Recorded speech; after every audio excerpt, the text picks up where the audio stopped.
बिस्मिल्लाहिर्रहमानिर्रहीम। अस्सलाम वालेकुम स्टूडेंट्स। आज हम अपना लेक्चर नंबर 17 स्टार्ट कर रहे हैं। टॉपिक है हमारा बेटा कॉन्टिन्यूस एंड डिसकंटिन्यूस फंक्शन। और आज के लर्निंग ऑब्जेक्टिव्स क्या हैं?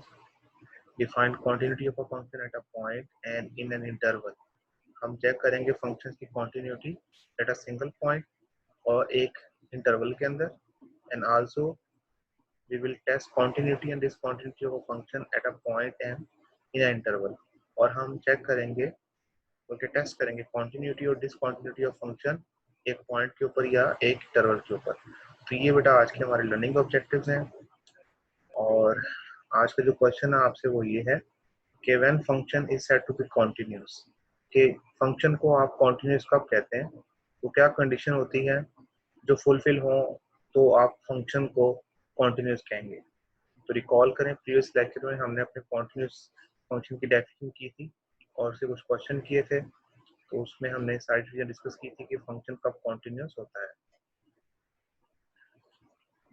तो ये बेटा कॉन्टिन्यूटी की डेफिनेशन कि फंक्शन कब कॉन्टिन्यूस होता है। Function is said to be continuous. एक फंक्शन को आप कॉन्टिन्यूस कब कहते हैं? At x is equal to a. यहाँ पे ए आपका एक पर्टिकुलर पॉइंट है जिस पे आप चेक कर रहे हैं कॉन्टिन्यूटी ऑफ फंक्शन। और उसमें क्या है, सबसे पहले आप एफ ए इज डिफाइन, मतलब कि अगर आप फंक्शन के अंदर डायरेक्टली वो वैल्यू पुट करें ए, तो आपके पास वो डिफाइन होना चाहिए, उसका कोई ना कोई आंसर आपके पास आना चाहिए। First thing this. और फिर आप चेक करते हैं कि limit of x approaches to a, उस फंक्शन के ऊपर वो लिमिट एग्जिस्ट करे। ठीक है बेटा, लिमिट एग्जिस्ट करने के लिए क्या चीज जरूरी है कि हम चेक करते हैं उस फंक्शन की राइट हैंड लिमिट और left hand limit should be equal. अगर लेफ्ट हैंड लिमिट और राइट हैंड लिमिट का आंसर इक्वल आ जाए then we say that the limit of this function exists। ये सेकंड चीज हम डिस्कस करते हैं। इसको चेक करते हैं। थर्ड चीज क्या है, limit x approaches to a f of x, मतलब कि आप फिर आप उस लिमिट की वैल्यू पुट करते हैं उस फंक्शन के अंदर, तो उसका आंसर जो f of a आता है वो बेसिकली जो आपने पहला आंसर निकाला होता है फंक्शन का जिसपे a की वैल्यू डिफाइन हो रही होती है, वो उन दोनों का आंसर इक्वल आना चाहिए। Then we can say after satisfying all these conditions we can say the function is continuous at a particular point x is equal to a। यहाँ a की जगह आपके पास कोई भी नंबर है उस पे आप कंटिन्यूटी चेक कर सकते हैं। और अगर आपके पास if any one of the condition is not met, कोई भी इनमें से कंडीशन ना फुलफिल हो, देन क्या होगा, आपका फंक्शन नॉट कंटिन्यूस हो जाएगा उस पॉइंट के ऊपर जिस पे आप चेक कर रहे हैं। तो ये कुछ चीजें थी जो लास्ट लेक्चर से थी, हम रिकॉल कर रहे थे कंटिन्यूटी की डेफिनेशन।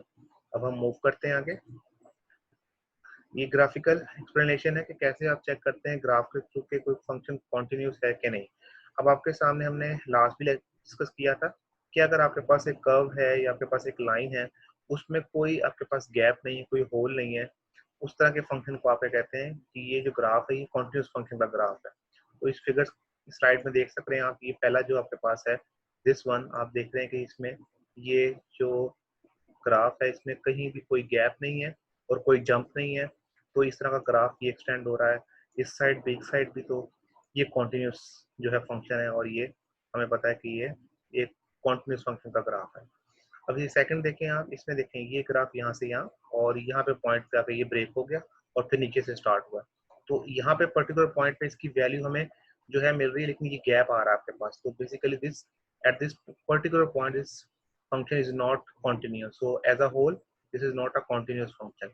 तो ये आपके पास ग्राफिकली शो हो रहा है। और थर्ड देखें आपके पास, ये आपके पास एक और ग्राफ है और यहाँ पे इस तरह, और ये ग्राफ ये बेसिकली कॉन्टिन्यूस है, नॉट स्मूथ नॉट पॉलिनोमियल। ठीक है, ये आगे फर्दर उसकी टाइप्स हैं लेकिन हम आप डिस्कस कर रहे हैं कॉन्टिन्यूस को। तो इस तरह ग्राफिकली आप देख सकते हैं कि ये बता रहा है graphs of polynomial function are continuous, that is they have no breaks holes और गैप्स। अगर ये कोई ब्रेक ना हो, कोई होल ना हो, कोई गैप्स ना हो, तो इस तरह के जो ग्राफ्स होते हैं वो क्या कॉन्टिन्यूस फंक्शन के या पॉलिनोमियल्स के ग्राफ्स होते हैं। ये देखें फर्दर हम इसको देख रहे हैं ग्राफिकली। अब इसमें आप देख सकते हैं कि डिफरेंट ग्राफ्स गिवन है और कौन से ग्राफ आपके पास कॉन्टिन्यूस है कौन से नहीं। द फर्स्ट वन ये जो ग्रीन है आपके पास, ये देखें इसमें कोई गैप नहीं, कोई होल नहीं, तो this is a graph of continuous function. Second one ये जो पर्पल में है, इसमें देखिए यहाँ पे आपके पास जो है डिसकॉन्टिन्यूटी है, यहाँ पे वैल्यू एग्जिस्ट नहीं कर रही इस फंक्शन की, सो this is discontinuous function. Third one ये देखें ये आपके पास जो कर्व बन रही है आपके पास और ये कर्व कंटिन्यू है, और कहीं गैप नहीं है, तो this is also a continuous function. And fourth one ये हमने डिस्कस किया था ये कि एट दिस पर्टिकुलर वैल्यू हमारे पास इस पे आपके पास एक आंसर नहीं आ रहा और ये इन्फिनिटी को अप्रोच कर रहा है बोथ साइड पे, तो इस तरह का ग्राफ भी आपके पास डिसकंटिन्यूअस फंक्शन का ग्राफ होता है। और यहाँ देखें ये डिफरेंट आपके पास वैल्यूज के ऊपर डिफरेंट आपके पास ग्राफ बन रहा है। इस पॉइंट पे ये बन रहा है एक्स पे और इसके बाद ये ऊपर जंप कर गया, फिर ये ऊपर जंप कर गया, तो ये ब्रेक है और जंप है, तो ये भी आपके पास डिसकंटिन्यूअस फंक्शन है। तो इस तरह आप ग्राफिकली चेक कर सकते हैं किसी फंक्शन को कि वो कॉन्टिन्यूस है कि नहीं कॉन्टिन्यूस। इस तरह ये भी आपके पास डिसकंटिन्यूटी की एग्जांपल्स हैं कि दोनों ग्राफ जो आपको दिखाए गए ये डिसकंटिन्यूस फंक्शन के ग्राफ है। यहाँ आपके पास इस पर्टिकुलर पॉइंट पे आपके पास वैल्यू नहीं मिल रही, सो this is basically discontinuous graph. और ये देखें ये आपके पास एक पोल आ रहा है ग्राफ के अंदर, यहाँ से भी कॉन्टिन्यूस है यहाँ से भी, लेकिन इस पॉइंट के ऊपर आके फंक्शन डिसकंटिन्यूस हो गया और आगे फर्दर फिर वैल्यू सारी प्रेजेंट है, लेकिन यहाँ पे आपके पास कोई वैल्यू नहीं है, तो ये आपके पास डिसकंटिन्यूस ग्राफ डिसकंटिन्यूस फंक्शन का ग्राफ है ये।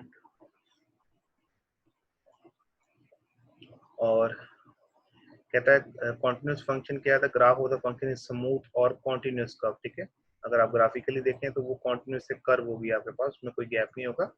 डिसकंटिन्यूस फंक्शन क्या होगा, the graph of the function can not be trace without lifting your pencil.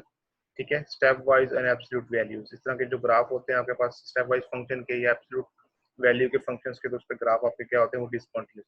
अब ये देखें एक फंक्शन है आपके पास y is equal to 1/x के, ठीक है, इस तरह के ग्राफ को आपने कहा इनडेफिनेट डिसकंटिन्यू। ठीक है, क्योंकि ये आपके पास ये यहाँ से भी x एक्सिस को अप्रोच आपकी वैल्यूज x को इंक्रीज हो रही, तो ये वैल्यूज बेसिकली कहाँ जा रहा है, देखें आप ये ऊपर y पॉजिटिव y एक्सिस को अप्रोच कर रहा है और ये आगे चलता जा रहा है आपको और बिल्कुल y एक्सिस से करीब करीब होता जा रहा है। तो लेकिन आपके पास इस पॉइंट पर्टिकुलर पॉइंट पे इसकी वैल्यू मौजूद नहीं है, तो ये आपके पास क्या है, ये डिसकंटिन्यूअस है graph. The graph become greater and greater and it approaches two approaches given x values. ठीक है, तो ये ग्राफ इस तरह के ग्राफ को आप एक पर्टिकुलर नेम दिया हुआ है, वो है इनफिनिट डिसकंटिन्यूटी। तो ये जस्ट सारी डिस्कशन आपसे इसलिए की जा रही ताकि आपको आइडिया हो जाए कि ग्राफिकली आपके पास अगर ग्राफ एक गिवन हो तो आप उसको देख के बता सकते हैं कि ये ग्राफ जो है कॉन्टिन्यूस फंक्शन का है या डिसकंटिन्यूअस फंक्शन। एक्सरसाइज 1.4 हमने लास्ट क्वेश्चन नंबर 1 और 2 डिस्कस किया था। आज हम फर्दर जो है 3, 4, 5 क्वेश्चन डिस्कस करेंगे और उसमें यही है कि हमने उसकी गिवन फंक्शंस की डिसकंटिन्यूटी या डिसकंटिन्यूटी चेक करनी है। एंड आल्सो अगर हमें कुछ फंक्शंस की कंटिन्यूटी दी हो और हम उस कंटिन्यूटी को यूज करते हुए कोई हमारे पास अननोन वैल्यूज हो, तो हम उस अननोन वैल्यूज को भी फाइंड करेंगे। तो ये आज का टारगेट है हमारा कि हमने कंटिन्यूटी चेक करनी है और अननोन वैल्यूज को फाइंड करना है। सबसे पहले जो हमने आज क्वेश्चंस करने हैं बेटा वो क्वेश्चन नंबर 3 है आपके पास। उसमें हमारे पास फंक्शन गिवन है और ये पीस वाइज फंक्शन है। हमने ये डिस्कस किया हुआ है कि पीस वाइज फंक्शन कैसा होता है कि आपके पास वो कॉम्बिनेशन ऑफ फंक्शन से मिलकर बनता है और हर फंक्शन जो होता है उसका इंटरवल डिफरेंट होता है, मतलब कि उसकी डोमेन जो होती है वो डिफरेंट होती है। तो इस तरह के जो कलेक्टिव होता है फंक्शन उसको हम कहते हैं ये पीस वाइज फंक्शन है। अब ये पीस वाइज फंक्शन है, इसको हमने कंटिन्यूटी चेक करनी है x इज इक्वल टू 2 और x इज इक्वल टू -2। जैसे कि लास्ट लेक्चर में हमने डिस्कस किया सेम उसी हम प्रोसीजर को फॉलो करेंगे और इसकी कंटिन्यूटी चेक करेंगे while using the definition of continuous function. Okay, and the fourth one is कि आपके पास फिर अगेन एक पीसवाइज फंक्शन गिवन है और वो कह रहा है फाइंड सी। अब यहाँ पे जिस वैल्यू पे आप कंटिन्यूटी चेक करते हैं वो हमने फाइंड करनी है। देखिए सी अननोन है इसमें कोई, and the limit f x approaches to -1 exists. वो कह रहा है कि जो आपके पास जब हम इसमें लिमिट एक्स अप्रोचेस टू -1 करते हैं वो एग्जिस्ट करती है, मतलब यहाँ पे उसने कहा हुआ कि लिमिट एग्जिस्ट करती है x इज इक्वल टू -1 पे। तो हम इसको यूज करते हुए इस इंफॉर्मेशन को यूज करेंगे और इसमें से जो अननोन सी है वो फाइंड करेंगे। फिफ्थ वन क्या है, find the values of m and n, मतलब कि इसमें दो अननोन्स आपके पास आ रहे हैं, एक m है और यहाँ पे आपके पास n है। ये टारगेट हमने फाइंड करना है so that the given function is continuous at x is equal to 3। कि आपके पास फंक्शन जो है वो क्या आपके पास कंटीन्यूअस है at x is equal to 3। So this is our target कि हमने कुछ अननोन फाइंड करने हैं by using the given information and also we have to check the continuity of function at x is equal to 2 or x is equal to -2 in question number 3. So we will start करते हैं इसको बेटा question number 3 को। So question number 3 बेटा basically क्या है, given function आपके पास और वो तीन फंक्शंस आपके पास, उनकी अलग तीनों की आपके पास डिफरेंट डोमेन्स है। और क्या चेक करना है हमने, कॉन्टिन्यूटी पहले चेक करनी है x इज इक्वल टू 2 के ऊपर। अब हम डायरेक्टली पहले चेक करते हैं कि फंक्शन इस वैल्यू पे डिफाइन है कि नहीं है, मतलब कि डायरेक्टली हम फंक्शन के अंदर 2 पुट करते हैं। तो अब देखें, हम डोमेन से ही देखेंगे कि हम 2 किस फंक्शन के अंदर पुट कर सकते हैं। ये आपके पास तीन फंक्शंस का कॉम्बिनेशन है। देखें यहाँ पे क्या है, x is less than and equal to -2, मतलब कि -2 x की वैल्यू है, -2 शामिल है और इससे लेस है, इसका मतलब है ये आपके पास माइनस इन्फिनिटी तक जा रहा है। इसका मतलब है ये देखें, अगर मैंने इसके अंदर अगर 2 पुट करना है तो 2 इसमें शामिल नहीं है, इसका मतलब मैं इसमें 2 पुट नहीं कर सकता। सेकेंडली देखें, x square -1 if x is greater than -2 और लेस देन -2। अब ये क्या है, ये ओपन इंटरवल बन रहा है कि -2 से और 2 के दरमियान तमाम वैल्यूज आप इसके अंदर पुट कर सकते हैं, लेकिन ना ही इसमें -2 शामिल है ना ही 2 शामिल है, क्योंकि यहाँ पे आपके पास ओनली स्ट्रिक्टली जो है वो ग्रेटर देन और लेस देन का साइन है, इक्वल का साइन नीचे नहीं है। इसे कहते हैं आप स्ट्रिक्टली इनइक्वालिटी, कि आपके पास जस्ट वो ग्रेटर है या लेस है। तो इसमें भी आपके पास ना डोमेन में -2 शामिल है ना +2, सो आप x इज इक्वल टू 2 इसमें पुट नहीं कर सकते, ये डोमेन आपको बता रही है। थर्ड वन की आपके पास फंक्शन है कि x जो है greater than n equal to 2, मतलब इसकी क्या डोमेन बन रही है कि 2 शामिल है इसके अंदर, क्योंकि इक्वल का साइन भी है यहाँ पे। और कहाँ तक जाना है, ग्रेटर पॉजिटिव इन्फिनिटी तक। तो इसमें देखें जो थर्ड आपके पास ये चीज है, f x is equal to 3, ये इसमें आप ये फंक्शन पुट कर सकते हैं, x is equal to 2 put कर सकते हैं। तो फंक्शन क्या आपके पास f x is equal to 3, इसमें आपने किस पे चेक करना है, अपने फंक्शन की डिफाइन है कि नहीं, एट 2 पे, सॉरी ये 3 था, ये आपके पास है f x is equal to 3, आपके पास फंक्शन है जिसमें आपने चेक करना है कि वो आपके पास उस फंक्शन वैल्यू पे डिफाइन है कि नहीं। तो x इज इक्वल टू जब पुट करेंगे सो एफ ऑफ 2, अब आपके पास ये कांस्टेंट फंक्शन है, आगे आपके पास x वेरिएबल है ही नहीं, तो ये एफ ऑफ 2 पे भी क्या आंसर आएगा, 3 ये आंसर आएगा। तो at f is equal to function की वैल्यू डिफाइन है, तो हमने कह दिया कि at f of 2 the value of function is 3। तो ये आपने क्वेश्चन नंबर 1 इस यहाँ से बना दी। अब हम क्या करेंगे, अब हम इसको चेक करेंगे इसकी लिमिट एग्जिस्ट करती है कि नहीं। हम लिमिट एग्जिस्ट करने के लिए क्या करेंगे, लेफ्ट हैंड लिमिट और राइट हैंड लिमिट वो फाइंड करेंगे। और ओके, अब बेसिकली लेफ्ट हैंड लिमिट यहाँ ही आपके सामने में सारी चीजें गिवन है, तो यहाँ डिस्कस कर लेते हैं, फिर नेक्स्ट स्लाइड पे मूव करेंगे। लेफ्ट हैंड जो लिमिट है आपके पास, लेफ्ट हैंड लिमिट आपने चेक करनी है, तो हमने कहाँ करना है, बेसिकली ये 2 पॉइंट है आपके पास, ये जो बेसिकली इस पे आप क्वांटिटी चेक कर रहे हैं, तो आप लेफ्ट से इसको अप्रोच करेंगे, मतलब कि 2 से स्मॉलर वैल्यू। अब देखें 2 से स्मॉलर वैल्यू कौन सी है, ठीक है, ये देखें आपके पास, ये आपके पास -2 से स्मॉलर वैल्यू है, तो इस फंक्शन पे आप पुट नहीं कर सकते लेफ्ट हैंड लिमिट। इसमें देखें कहता है कि x लेस देन 2 है, तो यहाँ पे आप इसमें लेफ्ट हैंड लिमिट पुट कर सकते हैं, बिकॉज यहाँ पे ये x लेस देन 2 है और -2 से बड़ा है, तो यहाँ पे आप इस फंक्शन के ऊपर आप लेफ्ट हैंड लिमिट चेक करेंगे। और राइट हैंड लिमिट किस पे चेक करेंगे, आपने x को अप्रोच करना है, 2 को अप्रोच करना है फ्रॉम राइट साइड। अब 2 से बड़ी वैल्यू कौन सी डोमेन में शामिल है, इसमें देखें, तो अगेन इसमें तो आपको शामिल नहीं है। इसमें देखें आप x greater and less than greater than and equal to 2, तो इसमें आपके पास 2 से बड़ी वैल्यू शामिल है, तो ये इसके ऊपर आप क्या चेक करेंगे, इस पे आप चेक करेंगे इसकी value from right hand limit, ठीक है। तो यहाँ से आपको क्लियर हो रहा है कि कौन से फंक्शन आपने left and right hand limit के लिए चूज करने हैं। सो हम नेक्स्ट स्लाइड पे मूव करते हैं जहाँ इसका सोल्यूशन गिवन है। जी बेटा, ये देखें यहाँ पे अपने लेफ्ट हैंड लिमिट पे हमने डिस्कस किया था कि जब आप लेफ्ट हैंड लिमिट चेक करते हैं तो क्या करते हैं, 2 के ऊपर माइनस का साइन शो करता है कि लेफ्ट हैंड लिमिट, मतलब कि लेफ्ट साइड से आप लिमिट अप्लाई कर रहे हैं एफ ऑफ एक्स। और हमने लास्ट स्लाइड में डिस्कस कर चुके हैं कि कौन सा हम फंक्शन चूज करेंगे, ये एक्स के -1 इसकी डोमेन में आपके लेफ्ट हैंड लिमिट जो है वो अप्लाई होगी। तो यहाँ पे आप डायरेक्टली भी लिमिट पुट कर देंगे, 2 की वैल्यू पुट करेंगे, 2 का स्केयर 4 माइनस 1 3, तो आपके पास इसकी वैल्यू आ गई, लेफ्ट हैंड लिमिट क्या आ गई 3। और आपके पास ये इन्फॉर्मेशन है लास्ट आपके पास के फंक्शन जो 2 पे था वो डिफाइन था और उसकी वैल्यू क्या थी, वो 3 थी। हमने यूज करनी इन्फॉर्मेशन, इसलिए मैंने यहाँ आपके सामने लिख ली। अब हम राइट हैंड लिमिट करेंगे, तो राइट हैंड लिमिट अगेन आपके पास क्या है, फंक्शन आप पुट करेंगे राइट हैंड साइड से, तो हमने डिस्कस कर चुके हैं, वो जो एफ एक्स इक्वल टू 3 है उसमें आप लिमिट अप्लाई करेंगे, तो क्योंकि कॉन्स्टेंट फंक्शन है तो आपके पास यहाँ भी आंसर क्या आ गया 3। तो ये देखें राइट हैंड लिमिट से भी आंसर आपके पास 3 आ रहा है और लेफ्ट हैंड लिमिट से भी आंसर 3, मतलब left hand right hand limit equal है। इसका मतलब है यहाँ से आपने शो कर दिया left hand right hand limit is equal to are equal and its answer is 3। So इस पे फंक्शन पे आपके पास क्या है, लिमिट एग्जिस्ट करती है। तो ये दो बातें हो गई। अब थर्ड बात क्या करनी होती है हमें, डायरेक्टली हमने फंक्शन के अंदर उस लिमिट को पुट करना होता है। So we will check that x approaches 2, हम चेक करेंगे कि उस फंक्शन के अंदर पुट करके। अब अगेन जो आपके पास ये वाला फंक्शन था x इज इक्वल टू, अगर 2 पुट करना है मैंने, तो बेसिकली x अप्रोचेस 2, तो उसका मतलब 2 पुट करूंगा, तो बेसिकली इसकी ये जो आपके पास थर्ड फंक्शन था, इसकी डोमेन में आप पुट कर सकते हैं, बिकॉज इसकी डोमेन क्या थी, x greater than and equal to 2। So इसमें आप 2 के वैल्यू पुट करेंगे, तो अगेन आपके पास क्या आंसर आ जाएगा, वो कांस्टेंट फंक्शन था f(x) इज इक्वल टू 3। तो यहाँ इन तीनों से आपके पास जो आपके पास प्रीवियस आपने क्वेश्चन नंबर 1 बनाई थी वो, और दिस इंफॉर्मेशन, और आपके पास दिस वन, आपने यहाँ से शो कर दी कि तीनों कंडीशंस पूरी हो गई आपकी कॉन्टिन्यूस फंक्शन की। तो you can say from 1 and 2 and आपने इसको सेकंड का नाम दिया, वी विल गेट कि आपके पास f is continuous at x is equal to 2 पे आपके पास फंक्शन जो है x इज इक्वल टू 2 पे कॉन्टिन्यूस है।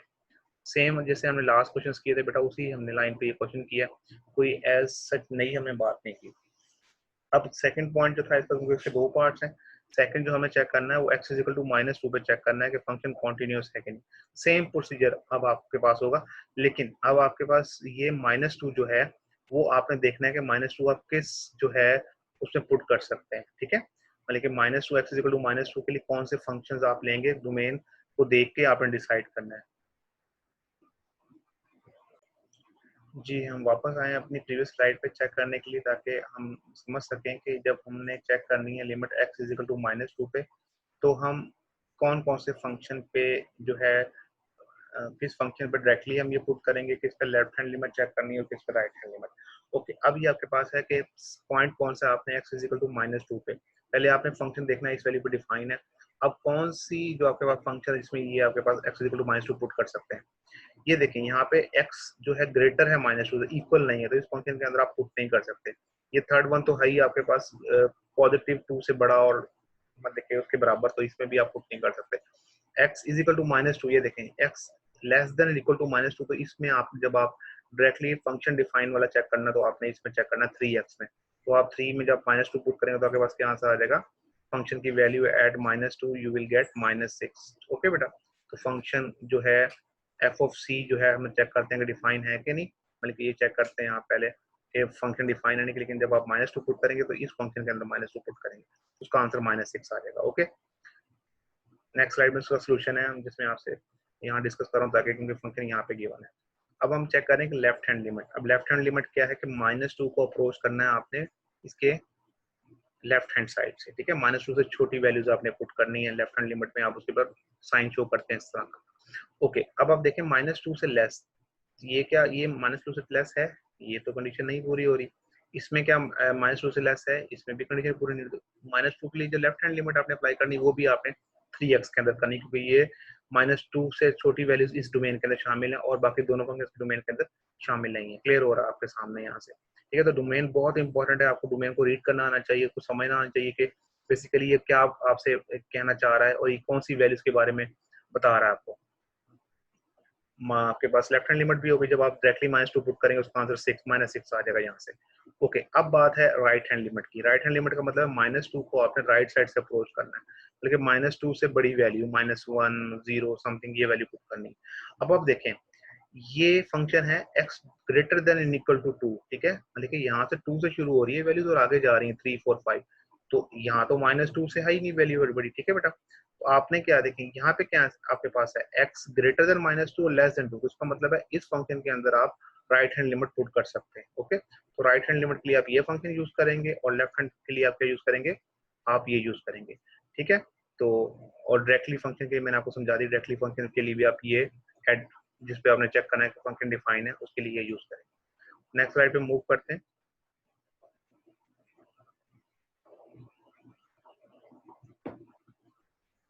जी बेटा, यहाँ से हमारा पार्ट स्टार्ट हो रहा है कि हमने फंक्शन चेक किया f इज इक्वल टू -2 पे, तो वो मैंने आपको समझा दी कि -6 किस तरह आना है, क्योंकि आपने जो है 3x वाला जो है फंक्शन लेना है जब आपने फंक्शन चेक करना है -2 के ऊपर। फिर आपने लेफ्ट हैंड लिमिट है उसके लिए भी मैंने आपको बता दिया कि अगेन 3x वाला फंक्शन आएगा -6, और राइट हैंड लिमिट के लिए मैंने आपको स्लाइड में समझा दिया कि बेसिकली ये वाला, इसका आंसर क्या आ रहा है 3। अब यहाँ से देखिए आपके पास रिजल्ट आ रहा है कि लेफ्ट हैंड लिमिट आपके पास क्या शो कर रही है कि -6 आंसर है, लेकिन राइट हैंड लिमिट का आंसर क्या आ रहा है 3। सो इसका मतलब है इस फंक्शन की लिमिट एग्जिस्ट नहीं करती, क्योंकि एग्जिस्टेंस के लिए जरूरी है लेफ्ट हैंड लिमिट का आंसर राइट हैंड लिमिट के आंसर के इक्वल आना चाहिए. So you can say left hand limit is not equal to right hand limit, so the function is discontinuous at x is equal to -2, or the function is not continuous at x is equal to -2. तो यहाँ से आप जो है verify हो रहा है, because आपके पास सेकंड जो इसकी कंडीशन है कि लिमिट एग्जिस्ट करनी चाहिए उस पर्टिकुलर पॉइंट के ऊपर, तो वो लेफ्ट हैंड लिमिट और राइट हैंड लिमिट का आंसर इक्वल आना चाहिए. तो यहाँ से आपके पास आंसर इक्वल नहीं आ रहा, ए का -6 है, एक का 3 है. सो यहाँ से आप क्लियर कर दिया कि आपके पास वो फंक्शन डिसकंटिन्यूअस है आपके पास. जी, क्वेश्चन नंबर 4 स्टार्ट कर रहे हैं बेटा हम. इसमें क्या आपके पास फंक्शन गिवन है, पीस वाइज फंक्शन अगेन, और दोनों फंक्शन की डोमेन आपके पास सामने है, डिफरेंट इंटरवल्स पे डिफाइन है. अब आपने यहाँ पे सी फाइंड करना है, ठीक है. और इन्फॉर्मेशन क्या गिवन है कि फंक्शन की लिमिट एग्जिस्ट करती है at x is equal to 1 पे, मतलब कि एक्स इज इक्वल टू 1 पे आपके, sorry x is equal to -1 पे ये फंक्शन की लिमिट एग्जिस्ट करती है. अब जब ये वर्ड सामने आया तो आपके जहन में डायरेक्टली बात आनी चाहिए कि फंक्शन की लिमिट कब एग्जिस्ट करती है, ठीक है. फंक्शन डिफाइन की बात नहीं हो रही, फंक्शन की लिमिट की एग्जिस्टेंस की बात हो रही है. तो अगेन इसका मतलब है कि लेफ्ट हैंड लिमिट इस फंक्शन की will be equal to right hand limit, क्योंकि एग्जिस्टेंस ऑफ जो लिमिट है वो इसी को कहते हैं हम कि दोनों लिमिट का आंसर बराबर आना चाहिए. सो इसका मतलब है इस इंफॉर्मेशन से हम ये चीज इसको लेके सॉल्व करेंगे, ठीक है. और हमने क्या टारगेट हमारा कि सी जो ये आपके पास C+2 है सेकंड फंक्शन के अंदर, ये फाइंड करना है. ओके, सो ये आपके पास है कि इंफॉर्मेशन की limit x approaches to -1 f x existence है आपके पास. नाउ आपने चेक करना है कि ये इसका मतलब है, एग्जिस्टेंस का मतलब है कि left hand limit right hand limit के इक्वल है. अब आपने चेक करना है कि लेफ्ट हैंड लिमिट आपने किस फंक्शन पे अप्लाई करनी है और right hand limit. Okay, this आपके पास इंफॉर्मेशन है कि x less than and equal to -1, मतलब कि -1 शामिल है और लेस देन, इसका मतलब है इन्फिनिटी से, -इन्फिनिटी से आप स्टार्ट होंगे और आपने -1 तक जाना है और -1 इसके अंदर इंक्लूड है.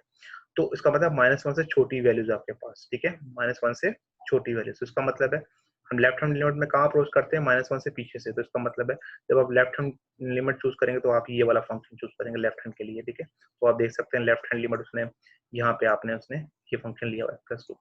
अब राइट हैंड लिमिट क्या होता है कि -1 है, इसको हमने यहाँ से अप्रोच करना है, मतलब कि -1 से बड़ी वैल्यू, मतलब कि 0 समथिंग या -0.9 इस तरह. अब ये देखेंगे सेकंड फंक्शन, ये तो -1 से स्टार्ट हो रहा है और -1 से बड़ी वैल्यू इसमें है नहीं, तो इसका मतलब है इसमें आप राइट हैंड लिमिट पुट नहीं कर सकते. ये फंक्शन की देखें आप जो डोमेन है x ग्रेटर देन -1, ठीक है. इसका मतलब -1 से ग्रेटर कौन सी वैल्यू है, वही जो हमने डिस्कस की है कि राइट हैंड लिमिट वाली वैल्यूज हैं.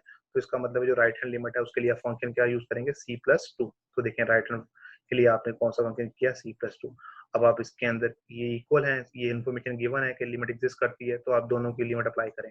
यहाँ x की जगह 1 पुट किया मैंने, -1 + 2, और यहाँ पे c अननोन है, क्योंकि हम x की जगह -1 पुट कर सकते हैं, c की जगह नहीं, बिकॉज x अप्रोचेस टू -1 है. तो जहाँ x होगा फंक्शन के अंदर वहां वैल्यू पुट करेंगे. ये c आपके पास अननोन है, ये x नहीं है, तो यहाँ पे हम लिमिट आप पुट नहीं कर सकते, ये एज अ आपके पास एक कांस्टेंट के तौर पे एक्ट होगा.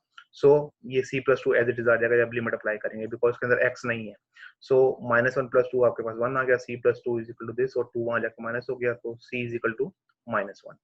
सो यहाँ पे जो चीज थी इस क्वेश्चन के अंदर कि आपके पास आपने क्या इन्फॉर्मेशन यूज की है कि इस फंक्शन की लिमिट एग्जिस्ट करती है. लिमिट एग्जिस्ट का मतलब क्या है कि लेफ्ट हैंड लिमिट और राइट हैंड लिमिट इक्वल है आप, और दोनों को आपने इक्वल किया और आपने देखा डोमेन से कि कौन सी लेफ्ट हैंड लिमिट पे फंक्शन अप्लाई होगा और राइट हैंड लिमिट पे कौन सा फंक्शन अप्लाई होगा.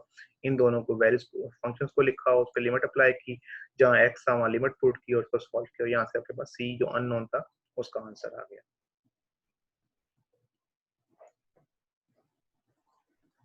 इस तरह बेटा क्वेश्चन नंबर 5 है, इसमें आपके पास 3 फंक्शंस हैं और तीनों डिफरेंट इंटरवल्स में डिफाइन है, पीस वाइज फंक्शन है ये उसमें. और पहले पार्ट में आपके पास 2 अननोन इन्वॉल्व हो रहे हैं और हमारा टारगेट है कि ये इनकी वैल्यूज फाइंड करना, m और n की.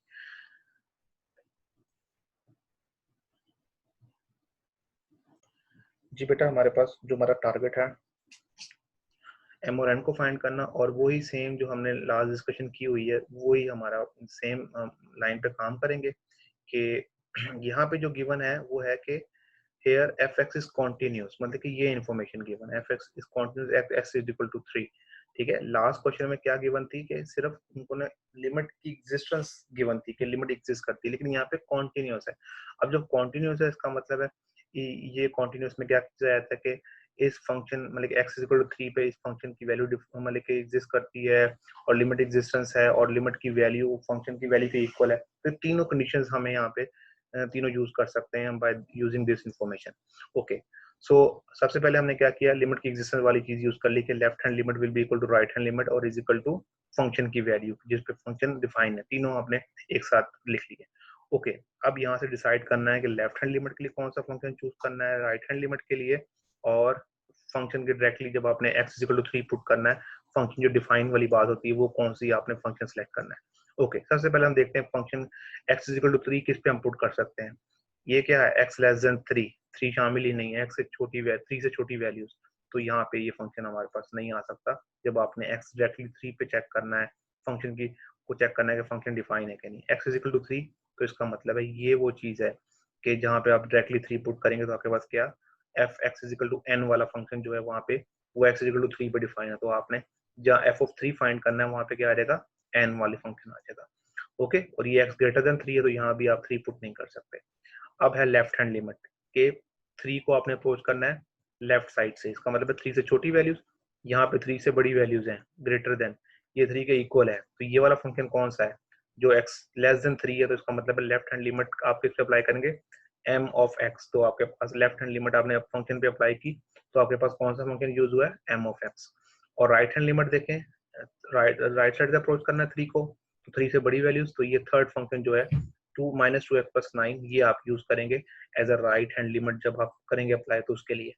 ओके, तो तीनों फंक्शंस आपने लिख लिए। एफ ऑफ 3 का आंसर क्या था, 9, वो आपने लिख लिया। राइट हैंड लिमिट का फंक्शन जो था वो क्या था आपके पास, ये वो आपने नीचे लिख लिया। और लेफ्ट हैंड लिमिट का जो फंक्शन था वो क्या था, एम एक्स, ये आपने लिख लिया। अब आप इसमें वैल्यूज पुट करेंगे। लेफ्ट हैंड लिमिट का मतलब है x approaches to 3 from left side, so you will put x is equal to 3 यहाँ पुट करेंगे, और राइट में भी आप 3 यहाँ पुट करेंगे, और तीनों इक्वेशंस है यहाँ को सॉल्व करेंगे साइमल्टेनियसली, तो आपके पास तीनों वैल्यूज इक्वल हैं, तो उनको दो को इक्वल लेके आप उसकी वैल्यूज आप फाइंड कर सकते हैं। जी बेटा, अब हमने क्या किया, लिमिट पुट कर दी, दिस बिकम 3m। ओके, और ये क्या बन गया जब आपने 3 पुट किया, तो -6 + 9 is equal to n, so this become 3m is equal to 3 और इज इक्वल टू n। तो आपके पास ये तीन वैल्यूज आपस में इक्वल है, ठीक है। ये आपके पास होता है कि अगर a इक्वल टू b है और b इक्वल टू c है, सो इसका मतलब है आप कह सकते हैं कि a बराबर है b के, या आप कह सकते हैं b बराबर है c के, या आप कह सकते हैं a बराबर है c के। तो इसका मतलब है तीनों जब तो तीन वैल्यूज आपस में बराबर हो तो ये आपके पास इस तरह की चीज बनती है। तो हमने बेसिकली क्या करना है, m और n का आंसर निकालना है, तो मैंने पहले 3m और 3 को इक्वल कर दिया, a is equal to b, तो यहाँ से m का आंसर मेरे पास 1 आ गया। जब n का आंसर लेना तो ये आपके पास b is equal to c ले लेंगे, तो आपका n का आंसर क्या आ जाएगा, 3 आ जाएगा।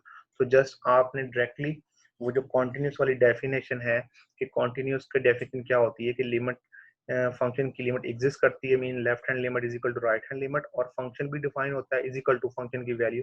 तीनों को आपने एक साइमल्टेनियसली लेके तीनों के फंक्शंस पुट किए और तीनों पे लिमिट अप्लाई करके आपने m और n जो अननोन थे वो आपने फाइंड कर लिए। इसी तरह बेटा सेकंड पार्ट इसका है कि सेकंड पार्ट आपके पास क्या है, m ऑफ x फंक्शन है, x स्क्वायर है, और वो आपके पास कह रहा है कि जो f(x) कंटिन्यूस है वो किस पे कंटिन्यूस है, x इज इक्वल टू 4 के ऊपर। तो सेम लाइन के ऊपर आप उसको पुट करेंगे फंक्शन के अंदर, और left hand limit is equal to right hand limit is equal to function की वैल्यू के फंक्शन डिफाइन है, तो आप उसको सॉल्व करेंगे तो आपके पास यहाँ पे एक हम इन्वॉल्व है m अननोन, तो आप यहाँ से m की वैल्यू फाइंड कर लेंगे। ये आपने खुद देख लेना है, इसको कोई ऐसी डिफिकल्टी नहीं है इसके अंदर कि आपको समझ ना आए, जस्ट जिस लास्ट प्रीवियस क्वेश्चन किए हैं हमने उसी तरह ये भी क्वेश्चन होना है, ठीक है। आपका प्रैक्टिस वर्क क्या है बेटा, हमने आपकी बुक के अंदर एग्जांपल नंबर 4 है पेज नंबर 30 पे, वो आपने देखनी है, उसको खुद सॉल्व करना है आपने, प्रॉब्लम कोई हो तो मुझसे डिस्कस करें। और एग्जांपल नंबर 5 है पेज नंबर 31 पे, related to continuous and discontinuous function, वो आपने कॉन्टिन्यूटी चेक करनी है, तो ये दोनों एग्जांपल्स आपने खुद करनी है, और अगर कोई प्रॉब्लम होगी तो आपने मुझसे डिस्कस करनी है। अब हम बेटा एक वीडियो देखने जा रहे हैं, इसमें आपके पास कॉन्टिन्यूस और डिसकॉन्टिन्यूस फंक्शंस को वो दिखा आपको सॉल्व करके बता रहा है कि किस तरह आप चेक करते हैं कि कॉन्टिन्यूस फंक्शन है कि नहीं। तो ये आप वीडियो देखें और इससे आपकी अंडरस्टैंडिंग थोड़ी और मजीद बेहतर होगी।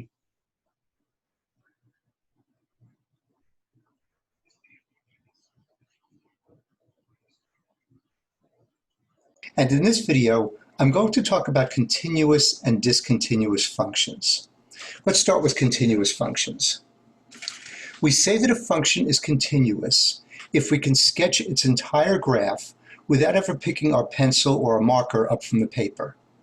So this function, for instance, would be a continuous function. I can sketch it from one end to the other without ever picking my marker up from the paper. Okay? So if I have to pick my pencil up or my marker, then we say the function is discontinuous. This graph, for instance, would be discontinuous. It's beginning at -5, and it goes on. Let's say it continues up until -2, and then there's a gap in it. And it continues after -2. Maybe it goes up to +4. So because I had to pick my marker up when we got to that gap, where x equaled -2, we say that this function is discontinuous. Now, we might be asked to determine the intervals over which this function is continuous. In other words, there were two stretches where I was able to keep drawing without picking my marker up. They went from -5 up until -2, and then continued again from -2 to +4. But I never included -2 in either of those intervals. So I can describe this using interval notation. I can start out with a square bracket and then a -5. The square bracket is saying that -5 is included in this first interval. I'll put in a comma, and then a -2, and then I'll finish it off with a round parentheses, showing that we're going up to -2, but not quite reaching it. And then it picks up again. It starts up again after -2, so I'll use a round parentheses. And it continued up to and including 4, +4, so I'll put in this 4, and a square bracket. So I can say that there are two intervals over which the function was continuous, from -5 to -2, and then from -2 up until 4. Here's another example of kind of a discontinuous function. Let's say that once again I start at -5, maybe down here. And I continue up to -2, and in fact I include -2. And then I jump up along that vertical line where x equals -2. I jump up to here and begin again just after -2 and continue on to infinity. So obviously this was not a continuous function. It was discontinuous because I had to pick my marker up when I got to -2. It had two continuous intervals. The first interval went from -5, including -5, so that's a square bracket, and it went up to -2 and included -2, so that once again is a square bracket. After that, it started just after -2, so I'll use a round parentheses, and it continued forever, up to infinity. So that's infinity, and with infinity we always use parentheses because we never quite reach infinity. Okay, so this was another example of a discontinuous function. We're able to use interval notation to show where it is continuous, the two stretches where it's continuous. Let's look at one more. We might have a function with something called an asymptote, a vertical asymptote. So let's say we have a function that starts at -infinity and seems to increase and increase and increase, gets bigger and bigger as it approaches +2, but it never reaches +2. Then it starts up again after +2, but it starts up again down towards -infinity on the y-axis and increases again and continues to +infinity. So obviously this is a discontinuous function because I had to pick my marker up when I got to 2. The intervals that I can use to show where it's continuous would be from where it began, -infinity, that's with a round parentheses, up to but not including +2, and then it begins again after 2 and goes on to positive infinity. Okay, so the basic concepts are fairly simple. If you can sketch the graph without ever picking your pencil or your marker up, then you've got a continuous graph. If you have to pick your pencil or your marker up, then it's discontinuous. You can show the stretches, the intervals over which it's continuous, by using interval notation. Okay, that's about it. Take care. I'll see you next time. जी बेटा, इस video में देखा आपने कि किस तरह उसने आपको एक्सप्लेन किया है कि एक ग्राफ जो है वो किस तरह कॉन्टिन्यूस और डिसकॉन्टिन्यूस होता है। और इसमें एक चीज़ इंपॉर्टेंट जो डिस्कस की गई वो ये है कि अगर आपके पास एक कॉन्टिन्यूस ग्राफ है तो उसको आप इंटरवल्स में डिवाइड कर सकते हैं कि अगर आपके पास जहाँ पे एक पॉइंट पे डिफाइन नहीं हो रहा तो उस पॉइंट तक हम कहते हैं कि ये जो पहला पार्ट है इस इंटरवल में ये कॉन्टिन्यूस है, फिर उस पॉइंट को छोड़ के उस पॉइंट से लेकर नेक्स्ट पॉइंट तक हम कहते हैं कि ये आपके पास इस इंटरवल में भी कॉन्टिन्यूस है, मतलब कि हम उस पॉइंट को इंक्लूड ही नहीं करते उसकी डोमेन के अंदर। So in this way we can show that a discontinuous graph is continuous in intervals। हम उसको इंटरवल्स में इसको शो करते हैं। तो ये एग्जांपल्स थी। आई होप कि आप की अंडरस्टैंडिंग बेहतर होगी ये वीडियो देख के। तो जो बेटा आज हमने डिस्कस किया है इसको अच्छी तरह आप देखें और कोई प्रॉब्लम हो तो मुझसे लाजमी शेयर करें। इंशाल्लाह नेक्स्ट सेशन में मुलाकात होगी आपसे। ओके बेटा, टेक केयर, अल्लाह हाफिज़।